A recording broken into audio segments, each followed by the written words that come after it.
The way most, if not all, routinely updating video games looks to invite new players and keep existing ones entertained is via events. Temporary instances of content that's usually meant to highlight a certain new gameplay addition or sometimes a real-world event like a holiday. It's not uncommon for service-based video games to feature time-limited events to kindle excitement, and to a certain extent, games are defined more by those events and not the baseline content. League is no different in this regard. Ever since the beginning of its lifetime, they would occasionally introduce or reinstate a different method of play, something to add more spice and take us away from the monotony of Summoner's Rift and Howling Abyss, if only for a short while. Some game modes are just reiterations of the Rift, but with a special twist or gimmick, like Doombots, Ultra Rapid Fire, or One for All, while others try to add something new, be it an entirely new win condition like Star Guardian Invasion, and or brand new maps like Darkstar Singularity. Recently though, we've experienced a shift towards a more, how should I say, almost like a narrative approach to things, visual novels if you will. The past 3 major events were the Spirit Blossom event in 2020, the Ruination and Sentinels of Light last year, and the Star Guardian event this past summer.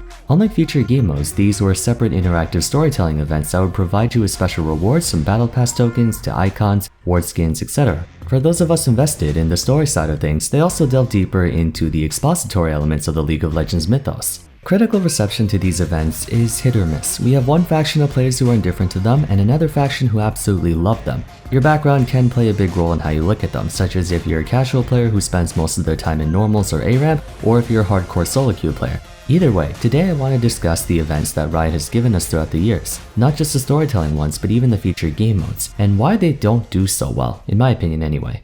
As said earlier, events are a great way to reignite public interest in a video game, causing prospective gamers to potentially try out the game and to toss a curveball at the current player base's daily routine. Usually it might just be a supplementary element such as the battle pass you get with every new skin line, but every so often we get a massive scale event with promotional materials, cinematics, and so on. The main incentive to try out an event is, of course, the rewards. Players can get access to limited time collectibles or memorabilia such as skins, icons, and so on. Or in some cases, it's just something different to try out. The scope of what developers are able to do for special events varies from genre to genre. For more open-ended, constant-running games like MMOs or mobiles, it often comes in the form of new mini-games, dungeons, or areas to explore, and new characters, equipment, and items to obtain. Given the nature of them being pseudo-single-player or PvE, there's a lot more freedom in how to structure an event, since at the end of the day, every player can go about it at their own pace. Even if cooperative elements are part of the event, that's only a small part of it and not the focal point. PvP games, especially instance ones, are also able to add events of their own, but there's a completely different rule set they have to abide by.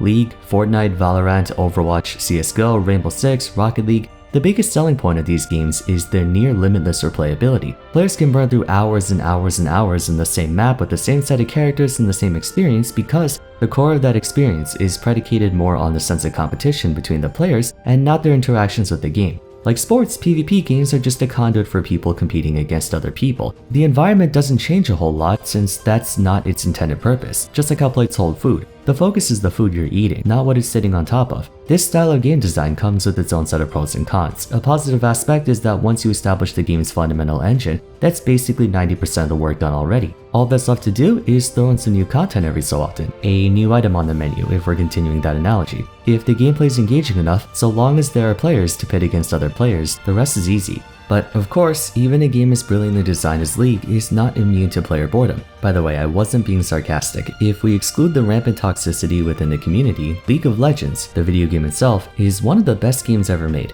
Anyways, if there's nothing new or exciting to shake things up, players can and will eventually grow tired of the same general experience. So to prevent or mitigate the loss of interest, Riot has been hard at work adding new champions, systems, and items, or changing stuff up like elemental drakes, elemental rifts, and whatnot. But their main way of keeping us entertained during the first 8 or so years of League was by adding new game modes, and this is where the title of this video will start to make sense. Featured game modes are mechanically separate game modes in League of Legends made available seasonally or through the rotating game mode queue. Each of the modes have unique challenges and twists to the permanent game. It's going to take far too long to go through all of them, so for the sake of time, let's just go through 2 noteworthy examples, being Ultra Rapid Fire and Nexus Blitz. Ultra Rapid Fire, or Earth and by extension its all-random variant, is played on Summoner's Rift where all champions are able to use their abilities and spells very frequently and without cost, accelerating the pace of a match to where they usually don't last more than 15 minutes. As the name implies, it's a rapid version of the default League of Legends. Every champion with mana or energy costs has those costs reduced to 0, while HP costs like the ones on Zac and Vladimir are halved. Everyone gets 300 ability haste, which is about 75% cooldown reduction give or take, and that applies to summoner spells and items. Understanding that crowd control abilities are more spammable, everyone also gets 25% tenacity and 60 bonus movement speed, lowering the duration of CC and making it easier to dodge attacks. Also, attack speed and crit scaling is supplemented as well. In essence, Earth lets you play a more condensed, goldfish attention span version of a regular League game. On top of, figuring out just how broken some champions would be if their abilities had no cooldowns or costs. That very reason is why Earth is one of the most well-received featured game modes. It's the closest thing to a regular Summoner's Rift game, just an exponentially higher octane one, but it also represents a big problem. Let me play you a small excerpt from Greg Street's tech support interview that came out back in 2018 on what happens when Earth comes out. We have a weird history with Earth. Earth tends to make League players quit playing League of Legends, which sounds really weird, but we see this huge hangover effect whenever we turn on Earth. Players play it a lot, and then they stop playing League, and sometimes they don't even come back to League. So we're faced with this really weird situation of, this is something players really love that makes them actually quit the game. So we have to decide, as a player-focused company, do we want to be so player-focused that we kind of put ourselves out of business, supporting Earth or not? A huge hangover effect whenever we play Earth is a very accurate way to describe the problem with Earth and rotating game modes, and I have a feeling it's what steered Riot in the direction of focusing more on those visual novel events instead. Hold that thought for the time being. I want to segue into Nexus Blitz for a moment just to emphasize a point, and then I'll come back to this. Nexus Blitz was an experimental game mode that had two iterations, the base version back in summer 2018 and then the Spirit Blossom version in summer of 2020. In a similar fashion to Earth, Nexus Blitz was meant to be a condensed version of regular Summoner's Rift. Literally, there were only 2 lanes instead of 3. Gold generation across the board was increased as well as experience. Every 3 minutes or so, there would be an in-game event, reminiscent of a Mario Party minigame. Those minigames would range from Capture the Flag to Battle Royale to King of the Hill or Scuttle Racing to name a few. The winning team would receive a special bonus that would either temporarily or permanently affect the rest of the game. After 15 minutes, a deathmatch would happen that essentially marked the end of the game. Speaking from personal experience, I actually thought Nexus Blitz was a ton of fun. I always felt like Earth was too disjointed since it favored certain champions over others, whereas Nexus Blitz was a more balanced iteration of a fast-paced normal game. The minigames and whatnot were pretty fun too. There were only 2 instances of this game mode being out, so maybe there's not a whole lot of sample size to go through, but I'm pretty sure everyone more or less enjoyed it when it was available. A lot of the other game modes that feature gameplay radically different from the standard Summoner's Rift experience like Star Guardian Invasion or Ascension had far less people playing them. Moreover, Twisted Treeline, which many would call the Nexus Blitz before Nexus Blitz came out, was eventually retired from the game at the end of Season 9. Events in League, and technically events in any PvP Battle Arena title, come in the form of an alternative map or win condition while using the same champions and items give or take. In short bursts or as a one-off, it can be a fun diversion, but so much of its identity is ingrained in the classic Summoner's Rift experience that anything else ends up feeling like inferior ways to experience the game. Players log on to play League of Legends, and everyone who isn't a hardcore ARAM fan associates League of Legends with Summoner's Rift. So if a featured game mode strays too far from Summoner's Rift, it won't feel like you're playing League, despite playing the same champions. That brings us back to the hangover effect. Earth and Nexus Blitz are effectively Summoner's Rift in a different format, or more specifically, it offers the same vibe as Summoner's Rift. The reason a handful of players quit the game for a while after playing Earth is because they played a bunch of regular games in quick succession, so the last thing they want to do is play more of the same game. The main difference between a PvP and PvE game is that the former is exhausting to play. It's concentrated bursts of stress and processing of multiple things going on at the same time. Playing League for 10 hours, even if you turn your brain off and for fun every game, is gonna wear you out a lot more than 10 hours of Animal Crossing.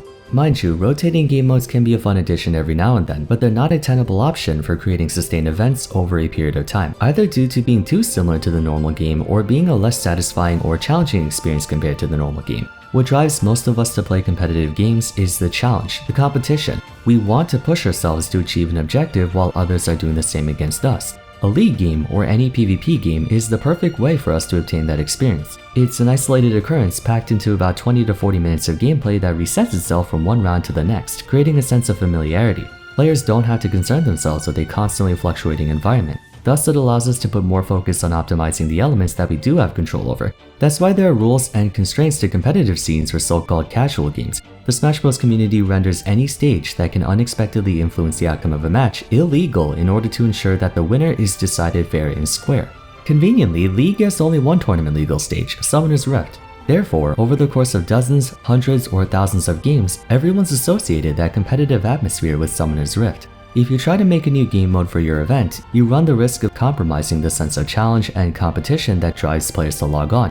Since it's a temporary thing, there's no point in making it hardcore, so they're usually just for fun, but without that challenge, players don't feel as much of a drive to play that game mode and grow bored of it quickly. You might ask, then why not play a few games of Earth for one for all, then just go back to solo queue? Because you're still playing League at the end of the day, regardless of what game mode. After playing 5 hours of League, do you really want to play 5 more hours of League? Probably not. But if the game mode is too different from the regular game, there's less of an incentive for players to get into it, especially since there are no meaningful rewards. It's not like events in MMOs or gacha games where you can obtain new characters, rare items, or powerful weapons. Sure, you might be able to get your hands on skin shards, but those aren't conducive to the main game, they're just vanity for vanity's sake. I'm not saying that featured game modes are necessarily failures, but the only time you would ever want to play them is if you feel like playing League for fun, and no disrespect, but there are millions of other games I would rather play for fun. I can't speak for everyone, but I think most of us only play League for the sense of competition and challenge that I mentioned earlier, even if you play only normals. That, to me at least, is what ultimately led to Riot going down the route of quote-unquote story events like Spirit Blossom, Sentinels of Light, Arcane, and Another Star. The gist of these events is the more games you play and the more missions you complete in games, such as playing with a certain champion, dealing X amount of damage, and so on, the further you progress through the story and the more tokens you get for skin shards, emotes, internals, and what have you. The positive aspect of this approach is that players can keep playing the regular game while still benefiting from those events, but it boils down to an afterthought or a niche activity, not something that draws your attention. Unfortunately, that's as far as Riot can really go when it comes to doing events. They can't change the base game at all, since that would damage the experience and the brand, such as adding a Star Guardian D minigame in Summoner's Rift that gives the winning team a permanent buff like the Nexus Blitz ones. That would disrupt the game's competitive integrity. They can't introduce any practical incentives either, or else that would give players who participate in the event an unfair advantage. For example, if you get a 5% bonus damage buff when using a champion with a Star Guardian skin if you completed their story, that would also be intrusive to the already tenuous meta. But without practical incentives, the only players who would partake in these events are those who are invested in the stories or casual ARAM enjoyers. Competitive players, Riot's target audience, don't care about vanity items that much because that's not their priority. That would be the same as releasing a story mode in CSGO. No one would ever play it. If they want to enjoy a good story game, they wouldn't log on to CSGO for it. Granted, the cinematics and stuff are nice, and to their credit, the release of Arcane brought a lot of temporary hype back into League. All things considered, Arcane did wonders for the brand, but that's a separate entertainment medium. It's not League of Legends in a literal sense. They're only related to each other through shared intellectual property.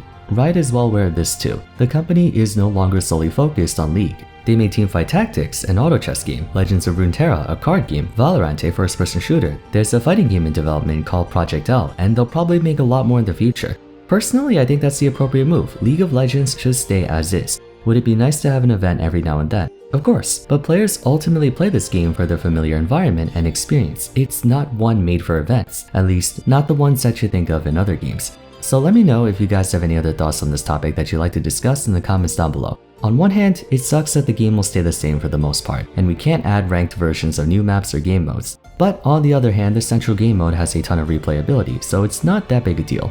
Anyways, if you enjoyed the video, I would appreciate it if you could leave a like and subscribe. Consider following me on Twitter, joining my Discord server, and checking out my other discussion videos if you haven't yet. But till next time, thanks so much for watching, and I look forward to seeing you again soon. Take care.